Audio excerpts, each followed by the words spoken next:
Hi, and welcome to a special edition of Nightlight, in which we're going to be talking to Allan Trenholm, author of Journey to Tricon, My Trip to Heaven and Back, one of the most detailed descriptions of heaven that you'll ever read. And Allan has written a sequel called Journey to Gragau, My Trip to Hell and Back.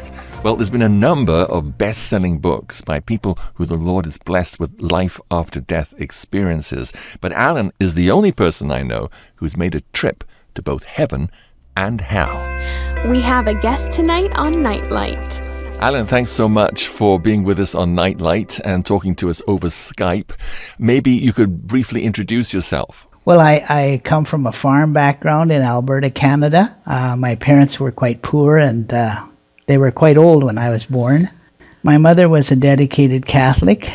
My father was not a Catholic and not much dedication to a religion, but he was a very religious man in his actions and deeds, an honest man. So he inspired me. Then I went to University of Alberta, got my teaching degree.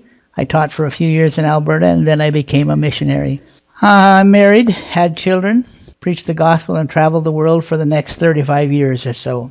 My wife and I wrote educational books and materials. Then in the end, we had to return to Canada for health reasons, where we now live. Allan, you've been privileged with an experience that very few mortals have been blessed with, to actually visit heaven. Prior to this in your life, had you had any significant spiritual experiences? Well, yes, I have had something I seldom talk about, things like I existed before I was born. I remember living in a heavenly place and having a red-headed friend who I talked to about Earth and what it would be like to live here. It was in some kind of creation facility. Can't remember the specifics of the building, but I seemed to be an older teen. I remember being able to talk and do all those things. I was quite mature until the day that Jesus came and talked about being born.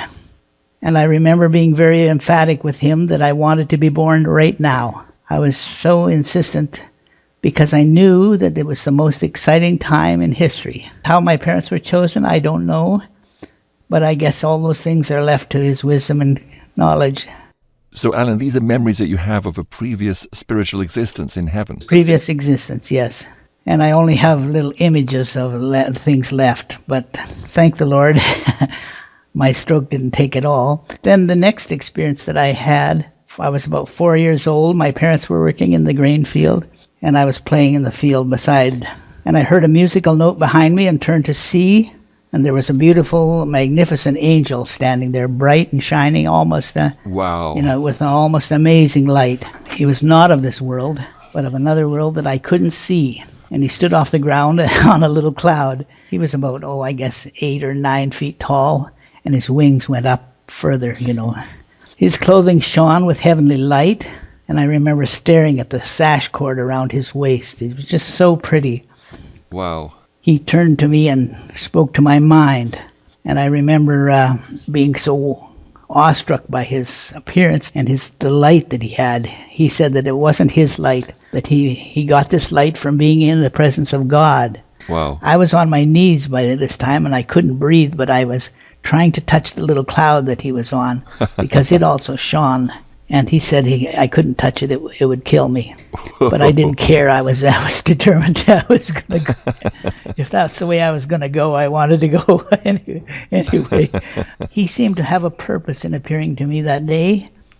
In short, he said I'd have to choose between God and the devil. And he indicated God with his left hand by pointing up, and with his right hand pointing down to the earth. It seems like different hands had different purpose. He just had each part of him was so studied and exact. Amazing. Allan, I believe that you wrote Journey to Tricon in the mid-90s, which was many years after you had these experiences as a child. Were you taken by surprise, or had the Lord been preparing you for this? I suppose from my experiences in the past, I was prepared, but I was surprised because I wasn't prepared to get that kind of a revelation. Someone had encouraged me that I should take my dictaphone and try to get a little story or something from the Spirit. And I was sick that day, and I kind of lay down and feeling sorry for myself or whatever. And I had my dictaphone with me, those little tape recorders that you had in those days. And I just started dictating, and this thing happened in my head. It just was just like I was really describing exactly as it happened. So that was the beginning of the story there. Allan, you said in the introduction to the book that this experience happened in a few episodes, and when you went back into the spirit, the action continued from where it had left off the previous time. How did that work? I mean, how present were you in that heavenly dimension? Were you watching it like a movie, or were you actually there? I was actually there, feeling it and talking it. But to get the whole story, I knew that when the session ended, that there was more coming, but I didn't have time then, so I kept my dictaphone and little cassettes. I kept recording, and then in other times when the spirit would come on me, I would feel it coming, and I would start to record what was happening next. And I didn't know what was going to happen next. So the book came quite easily, as the work I had to do was relatively minor, just watching and being there and recording what was happening to me. I kept the dictaphone in my shirt pocket, so then when I was gone doing exercise or outside or walking and I felt it coming on, I would record a bit more, and there in about 5 sessions I think I got the book. It's Nightlight. What a delight. Allan, for those listening who haven't read the book, which I imagine probably is most people, tell us briefly about it. To begin with, what is Tricon? Well, as far as I could tell, Tricon was the city. It was kind of an outpost of the heavenly city itself. It was kind of a military defense set up to guard the perimeters or the frontiers of space, because there were a lot of the fallen ones still frequenting those places, and they needed some protection from these angels, these fallen angels. I remember a third of the angels fell during the rebellion and were driven out of the heavenly zone. A Tricon actually got its name from a kind of a structure, a 3-sided structure in the center of this city that was shaped like a flower. And the buildings were all kind of folded in like petals, but they were quite tall buildings. And the light emitted from this, I guess I called it a temple, I think, in the book, but it was more like a communication center, a place of communicating with the Lord while you're out in this outpost. I later learned that the whole city could be folded up like a folding flower and be transported anywhere. But I couldn't imagine how big the spacecraft would need to move it. Anyway, I met a boy called Jamal, and that was quite an experience. He seemed to know I was coming, and he came over to meet me, and I arrived somewhere outside of the city, kind of on a hill-like structure, but he was the most amazing person. And I think for me as a human going there, and I felt almost invaded. You feel transparent or so open, and he just is so used to dealing with their own kind of people that he just treated me like his own people, and I would say walked into me. It was like I was an open book, and he could read the book just easily, and his eyes were incredibly penetrating. Showed me all the wonders of the city and all the things that could be done in the library and the different things. And you stayed at his house? Yes, I stayed at his house, which was a beautiful place, and his father was in charge of the herd of horses that would be used in the great battles on Earth. And these horses were magnificent. They were white horses, and they could rise up from the ground when and there were the noise that they made. Their hooves were just like thunder, and it was so impressive to watch. I stayed with his family, and I learned about them, and that's when I realized that all that appeared there wasn't necessarily the way it would appear on Earth, because their lives had been going on for centuries. Each one had a very different background and past. And somehow they'd come together and formed a family. And Allan, even though this experience happened to you over 20 years ago, as you recount it now, to me, I can tell that it's still very vivid to you, that it's a place that you very fondly remember. Is that the case? yes, I went swimming in their pool and different things, and I'm always afraid of water, but I went in the pool and I could breathe underwater. It didn't seem to bother me, and I could swim, which I didn't like to do in real life, but it was most invigorating. You're listening to an international edition of Nightlight, shining God's love light to the world. And you're listening to Nightlight with author A.W. Trenholm talking about his book, Journey to Tricon, My Trip to Heaven and Back. Allan, in this experience, you found yourself on a plateau overlooking the city of Tricon. You find yourself to be a boy again of about 12 years old, and you're met by a boy called Jamal, who seems to be about the same age as you, but turns out that he's around 3,000 years old. And he shows you around the city of Tricon. You stay with him and his parents, and then you travel with them on a giant spaceship called Lambda, en route to the heavenly city, New Jerusalem. And while on board, you explore the ship with Jamal and also a girl around your same age called Zayafar. Tell us about her. Yes, I met this other girl, and it was quite, I can't remember too much about her, but she was very gifted. Uh-huh. Everyone in heaven seemed to have a special gift the Lord had given them as far as being able to do something unique or being able to handle some specific responsibility that he had woven into his creation, and that they would all come together in the end. Allan, tell us about the heavenly city. We read a description of it in Revelation chapter 21 and 22. We try to imagine what it's like, but you've actually been there. Tell us more about it. Well, it was massive. It's almost impossible to see the size of it when you're in it. It's just so big. And as you say, it's kind of restricted membership only. I was always concerned about the people outside and things. And I was particularly concerned about the people in Tricon. Did they feel badly about not being living in the city all the time and so forth? It seemed that you could live outside the city and still be happy, especially if you were on assignment like they were. What about the gates of pearl, streets of gold? Did it match up to how it's described in the Bible? Well, yes, but everything had so many plants on it, the growing, that I didn't see too much of the surface of the streets. It had a lot of plants everywhere, just greenery and things. Did you see the river of life? I don't remember it specifically.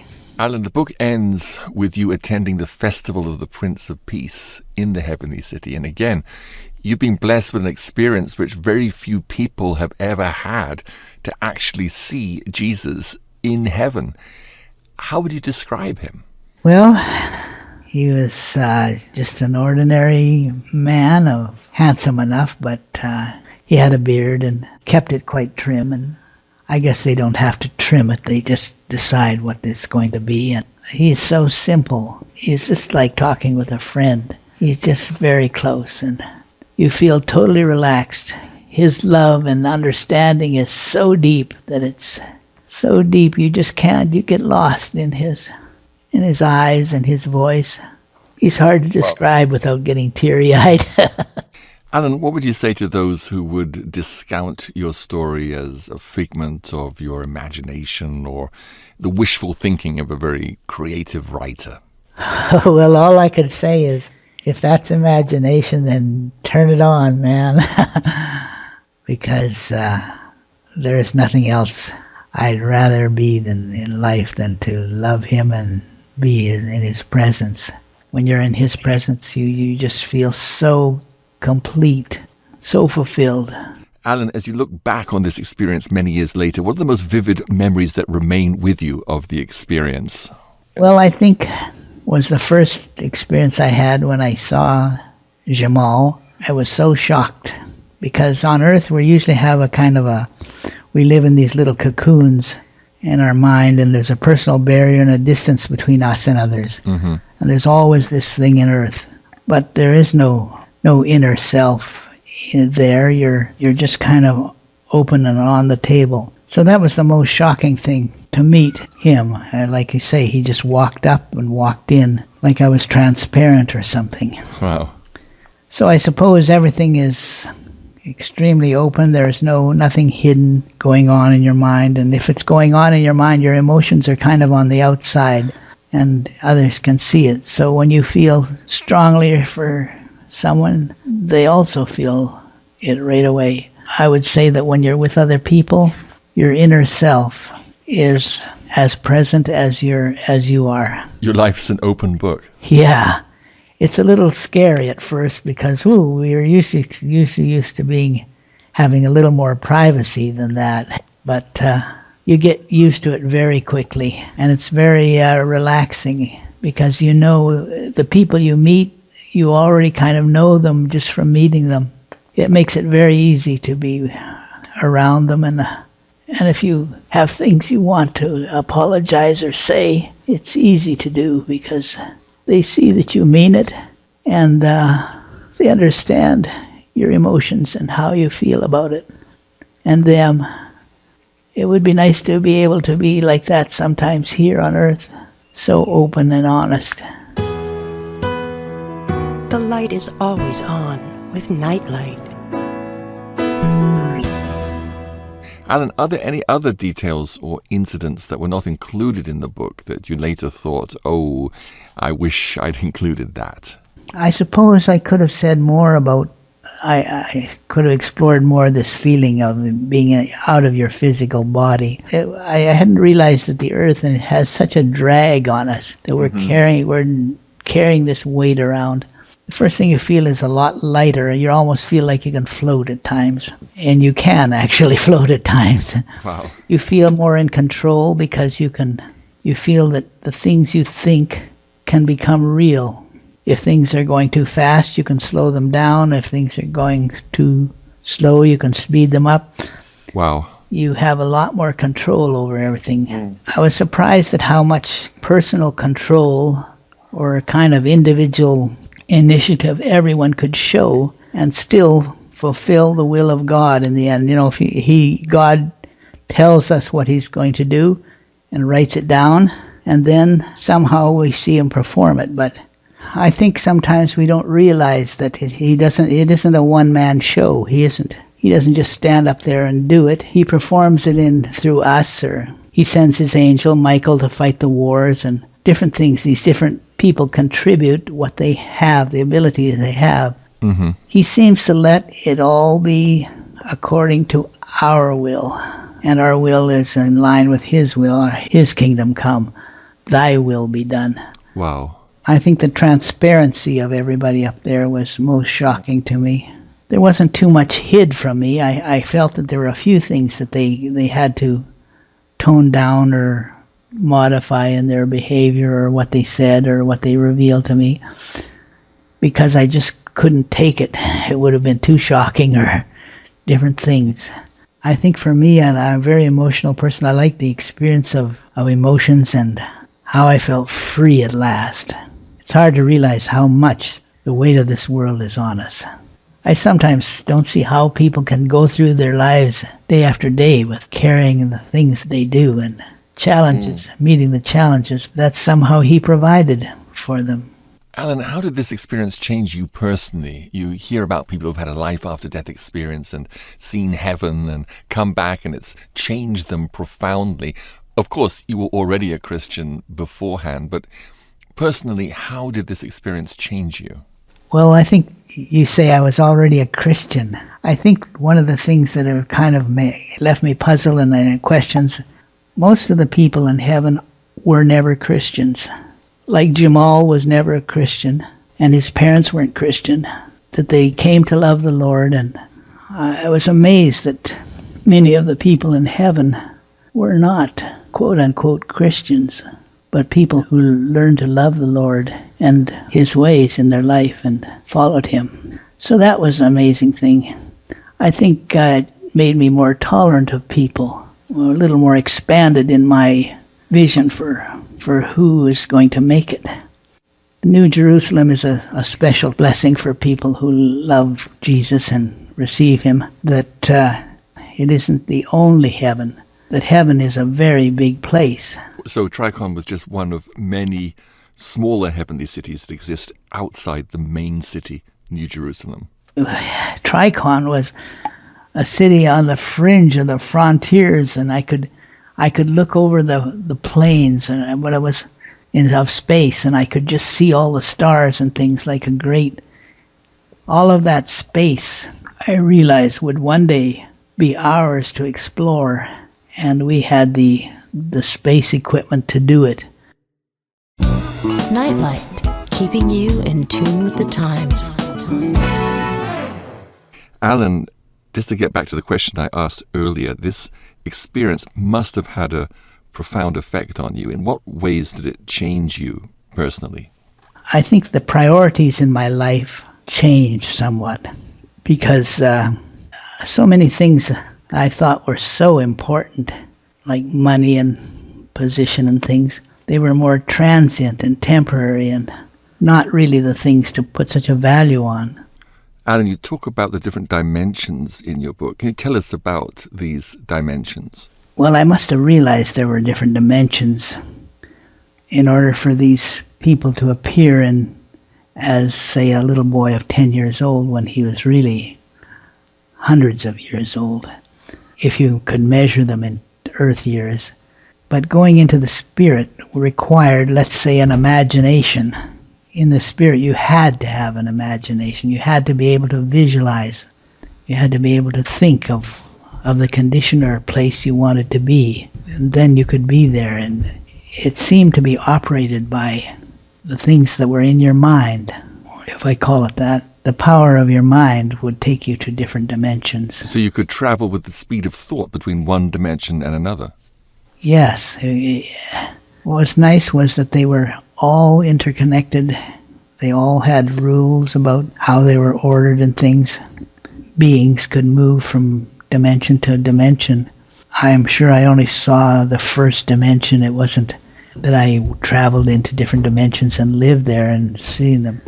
But the common dimension was the one I was in, and it was mind-blowing as it was. One thing I saw, it was very important for people to pray for angels and pray for people that help us in the spirit. They need wisdom and power too, to perform their jobs. That they're not all these prepackaged, brilliant administration wizards or something. They are just like us, or some, they are learning and things. But I saw it was very important to pray for angels, particularly Michael.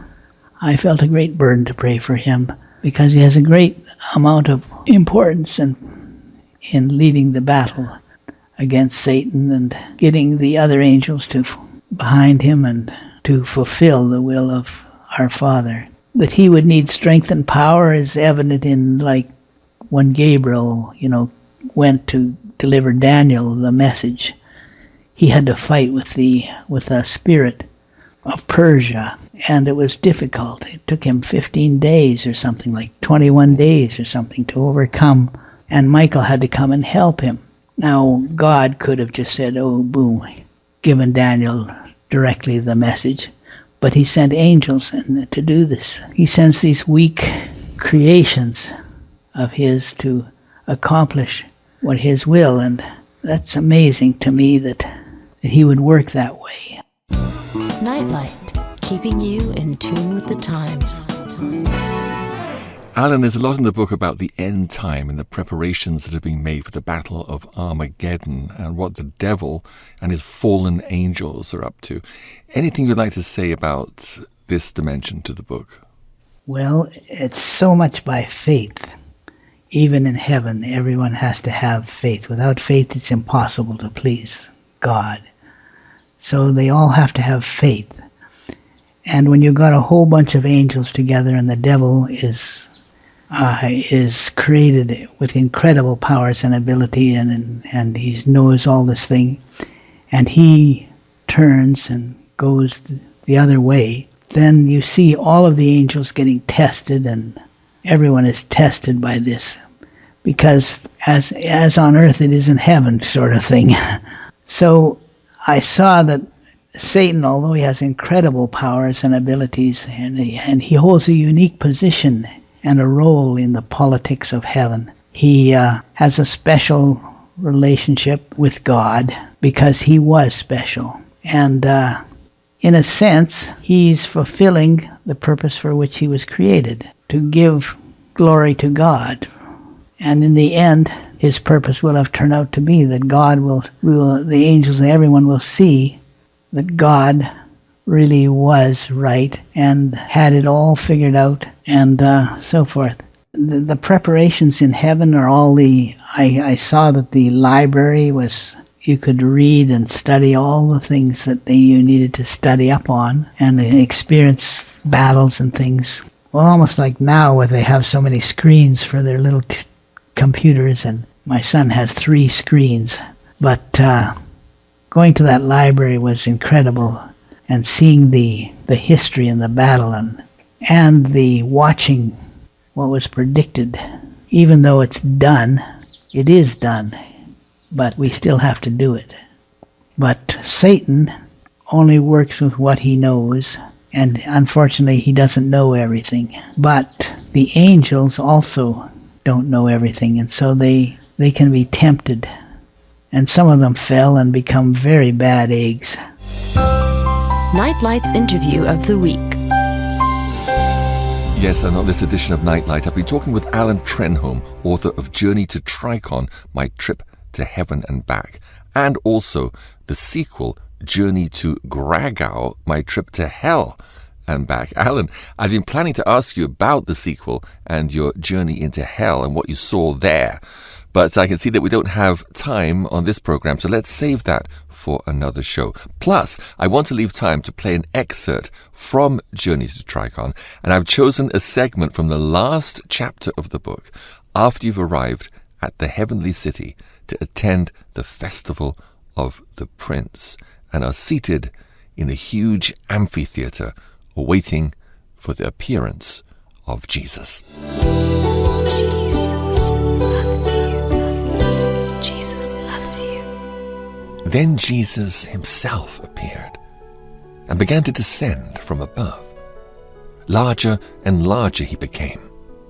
Not only was he larger than life and very beautiful to behold, but something else was quite miraculous about him.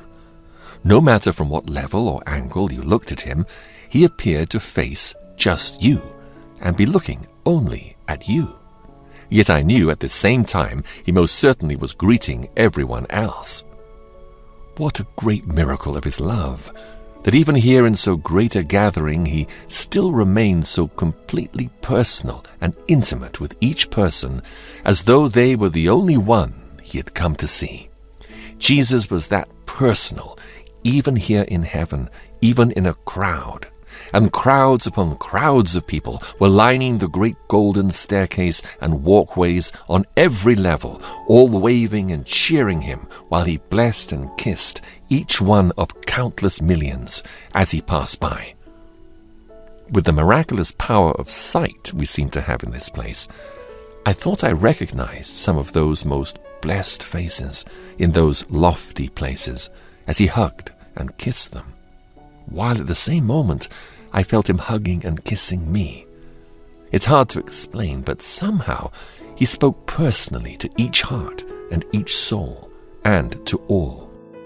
He spoke of things to come while we all prayed and praised together. The air was filled with waves of light and love and showers of blessing. It was a festival of love.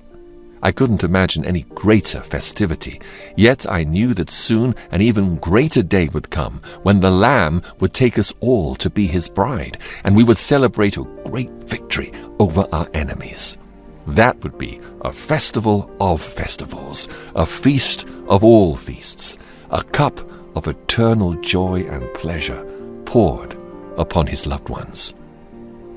Oh, how I longed for that day when he would return again to earth, just as we saw him here, coming down to us in all his glory and splendor.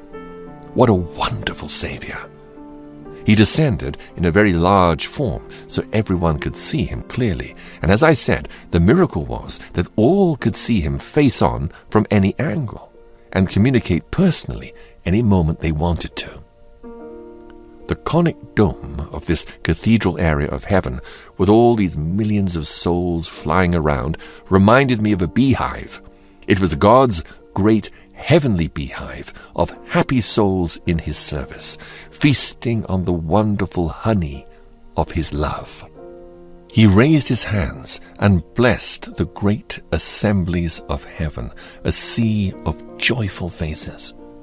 As I beheld him, I could just imagine that rapturous day, that victorious day on earth, when he will return to call his own home to heaven, when those who died in faith return for their new bodies and wait to hear his voice gently calling them from the graves.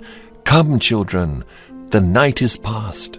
The morning has come, and it's time for you to rise from your beds of slumber and rejoice. At last, peace will rule the earth and all the planets.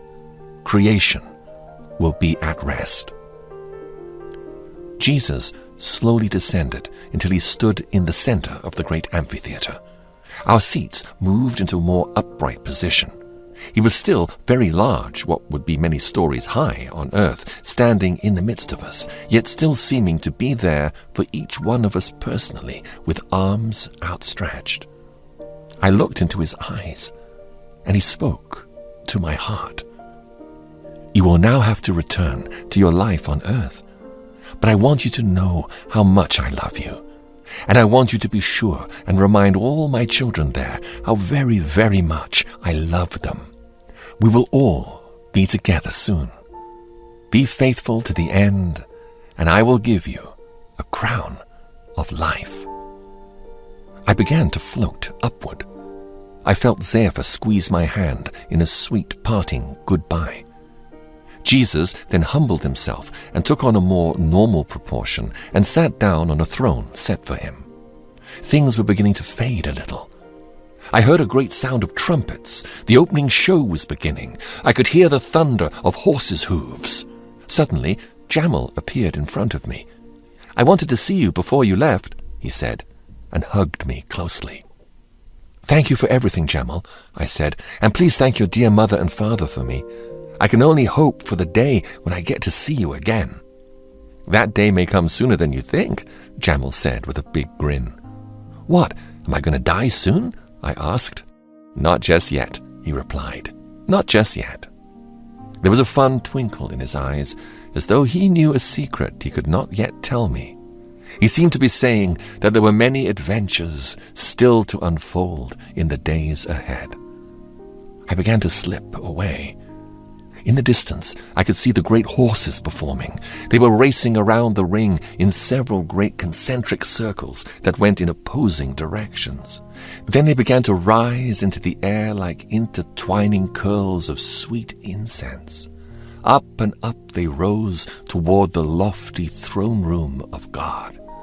The air of heaven was filled with such sweet perfume and the singing of angels. I closed my eyes for a moment and breathed deeply one last breath of that heavenly fragrance. When I opened my eyes, I knew I was leaving. I was in some kind of transportation tunnel heading back to Earth. Down, down I descended through the long tunnel of light until I came to rest.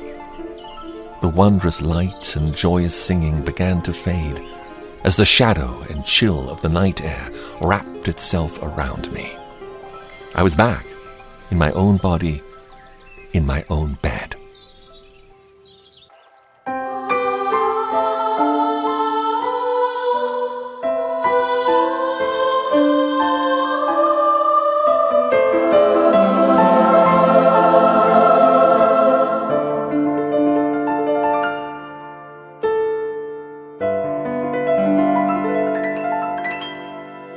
They all move so slowly and with such peace.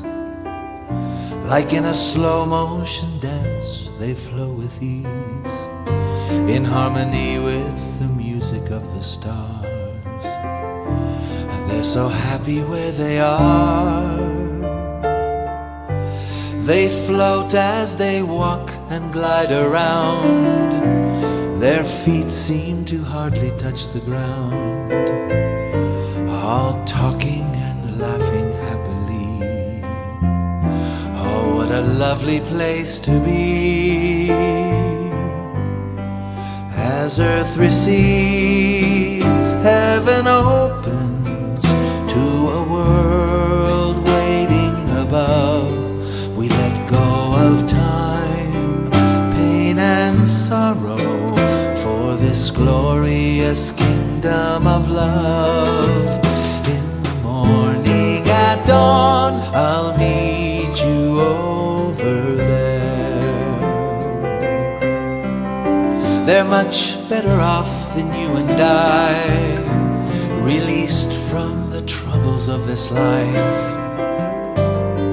free from their hunger and their thirst, all disease and every curse.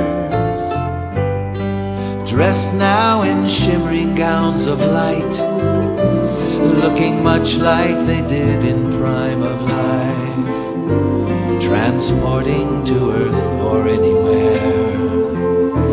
They just think it and they're there. As earth recedes, heaven opens to a world waiting above. We let go of time, pain and sorrow, for this glorious kingdom of love. In the morning at dawn, I'll meet you over there.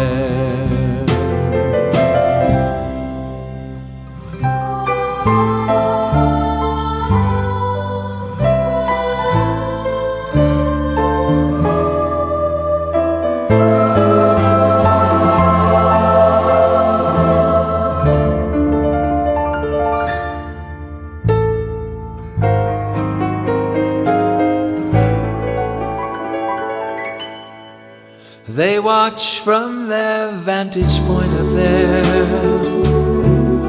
and when aloud they help us hear. And that day when our job on earth is done, they'll be there to take us home. On that wonderful day we will transform, feeling so loving and so warm. We'll rise up to meet them in the sky, at the twinkling of an eye. As earth recedes, heaven opens to the world waiting above. We let go of time, pain and sorrow, for this glorious kingdom of love. In the morning at dawn, I'll meet you over there. In the morning at dawn, I'll meet you over there.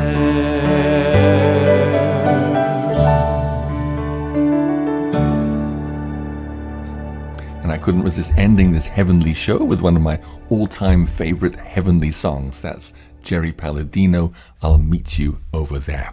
Well, thanks once again to Allan Trenholm for those amazing insights into the heavenly realms. And if you'd like to check out his books, Journey to Tricon, My Trip to Heaven and Back, and Journey to Gragau, My Trip to Hell and Back, then you can check out the links below. This is Chris Glyn signing out and looking forward to being back with you again very soon for another Nightlight podcast. God bless you. Bye for now.